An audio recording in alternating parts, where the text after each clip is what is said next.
7 ಅನಿಬೀಸ್ ಚುಚ್ಚಿದ್ಮೇಲೆ ನನ್ನ ಕೈ ಈ ಥರ ಊದ್ಕೊಂತು. Day 3 of building something beyond my IT life. ಅಲ್ಲ, ಬೆಳಗ್ಗೆ ನಾ ಐವ್ ಇನ್ಸ್ಪೆಕ್ಟ್ ಮಾಡೋಕೆ ಹೋದಾಗ್ಲೇ ನಾನು ಫೋರಮ್ಸಿಗೆ 2 ಹಾಕಿದ್ದೆ. ಅವಾಗ್ಲೇ ನನಗೇನೋ ಇವತ್ತು ಕಾದಿದೆ ಅಂತ ಅನ್ನಿಸ್ತು. ಆದರೂ ಕೂಡ ಇವತ್ತು ಹಾರ್ವೆಸ್ಟ್ ಮಾಡಲೇಬೇಕು ಅಂತ ಹೋದೆ. ಹ್ಯಾಂಡ್ ಗ್ಲೌಸ್ ಹಾಕಿದ್ದೆ, ಅದ್ರ ಮೇಲೂ ಇದು ಅಟ್ಯಾಕ್ ಮಾಡುತ್ತೆ ಅನ್ನೋ ಐಡಿಯಾನೇ ಇರಲಿಲ್ಲ ನನಗೆ.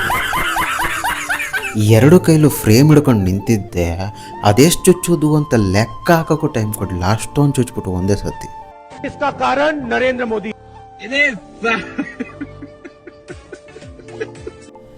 ಒಂದೊಂದು ಸ್ಟಿಂಗ್ ಕೂಡ ಒಳ್ಳೆ ಇಂಜೆಕ್ಷನ್ ಕೊಟ್ಟಂಗೆ ಇರುತ್ತೆ. 2-3 ಅವರ್ ಆದಮೇಲೆ ಸ್ವೆಲ್ಲಿಂಗ್ ಮತ್ತು ಸಿಕ್ಕಾಪಟ್ಟೆ ಇಚ್ಚಿಂಗ್ ಸ್ಟಾರ್ಟ್ ಆಗುತ್ತೆ. 2 ದಿನ ಕಂಟಿನ್ಯೂಸ್ ಆಗಿ ಈ ಥರ ಪೇಯ್ನ್ ಇರುತ್ತೆ.